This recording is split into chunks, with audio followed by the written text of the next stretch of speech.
10 năm qua, bóng đá Việt Nam đã tạo ra rất nhiều cảm xúc. Những khoảnh khắc khiến người ta tin rằng chúng ta đã bước sang một trang mới, sân vận động kín khán giả, cờ đỏ phủ kín khán đài. Những chiến thắng được nhắc đi nhắc lại như một minh chứng cho sự trưởng thành. Nhưng cảm xúc không phải là thước đo của phát triển. Bóng đá không sống bằng ký ức. Bóng đá sống bằng hiện tại và quan trọng hơn là bằng tương lai. Vì thế câu hỏi cần được đặt ra một cách thẳng thắn, không né tránh. Sau 10 năm, bóng đá Việt Nam thực sự đã phát triển hay chỉ đang đứng yên trong cảm giác thành công? Chúng ta mạnh hơn thật hay chỉ quen với việc chiến thắng ở một mặt bằng thấp? Tranh cãi không nhằm phủ nhận thành tựu mà để kiểm tra sự thật. Không thể nói về 10 năm qua mà không nhắc tới Park Hang-seo, huấn luyện viên thành công nhất trong lịch sử bóng đá Việt Nam, người đã thay đổi hoàn toàn tâm lý thi đấu của đội tuyển, không còn sợ hãi, không còn tự ti, biết cách phòng ngự, biết cách chờ đợi và biết cách trừng phạt sai lầm đối thủ. Park Hang-seo không cố gắng biến Việt Nam thành Nhật Bản hay Hàn Quốc. Ông chọn con đường phù hợp nhất với con người mình có. Kỷ luật, thực dụng, tối ưu từng chi tiết. Đó là lựa chọn đúng trong ngắn hạn. Nhưng bóng đá không tồn tại trong một chu kỳ. Vấn đề xuất hiện rõ dần ở giai đoạn cuối khi bộ khung cũ được sử dụng quá lâu. Cầu thủ trụ cột bước qua đỉnh cao thể lực, tốc độ giảm, khả năng bù đắp sai lầm cũng giảm. Trong khi lớp kế cận không được chuẩn bị đủ sớm, không phải vì họ kém mà vì họ không có thời gian, không có không gian sai, không có một quá trình chuyển giao thực sự. Đội tuyển vẫn chơi theo cách cũ nhưng con người đã khác.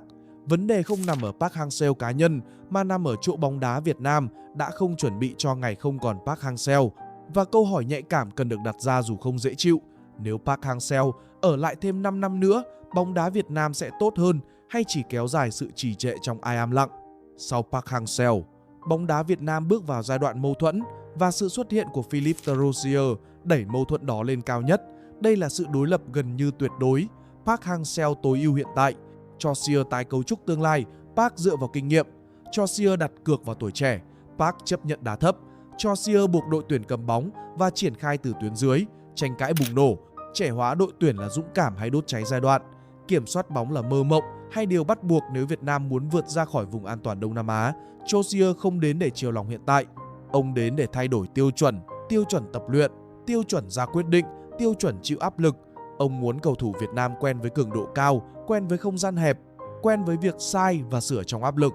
Đây không phải con đường tạo chiến thắng ngay lập tức, nhưng là con đường duy nhất nếu muốn có cầu thủ chơi được ở đẳng cấp châu Á. Và cần nói thẳng, Darosier thất bại, kết quả không đến, niềm tin sụp đổ, áp lực vượt ngưỡng chịu đựng. Nhưng thất bại này không chỉ là câu chuyện của một huấn luyện viên mà phản chiếu câu hỏi lớn hơn. Bóng đá Việt Nam thất bại vì Darosier sai hay vì hệ thống chưa đủ năng lực để tiếp nhận một cuộc cải tổ thực sự?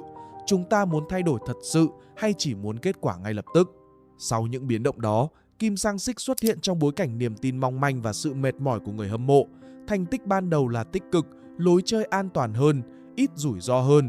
Nhưng câu hỏi vẫn còn, chúng ta đang tiến lên hay chỉ đang quay lại vùng an toàn quen thuộc? Ở thời điểm này, chưa đủ dữ liệu để kết luận và cũng không nên vội vàng.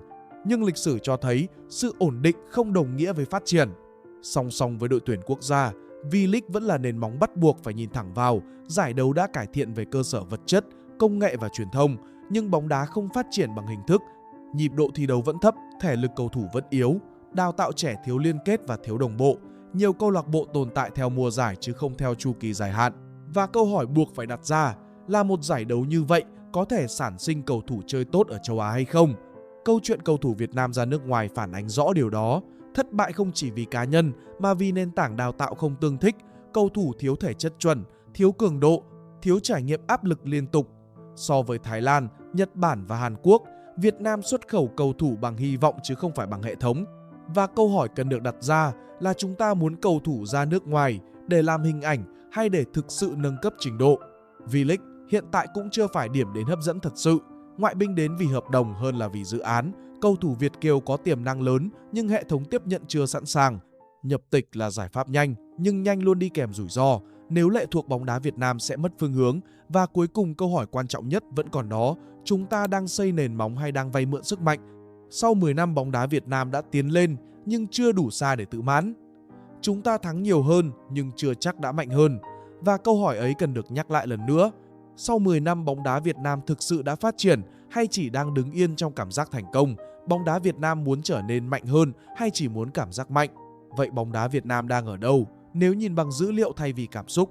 Trên bảng xếp hạng FIFA trong 10 năm qua, Việt Nam có giai đoạn vươn lên nhưng không duy trì được sự ổn định như các đội hàng đầu châu Á.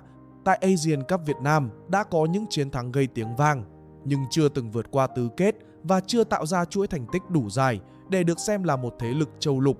Ở vòng loại World Cup Việt Nam từng tiến sâu hơn trước nhưng vẫn chưa thể vượt qua vòng loại cuối như Nhật Bản, Hàn Quốc, Iran, Australia hay thậm chí là các đội nhóm 2 châu Á như Saudi Arabia, Qatar, Uzbekistan. Khi so với Đông Nam Á, Việt Nam đã vượt lên trong nhiều thời điểm về thành tích đối đầu và tâm lý thi đấu.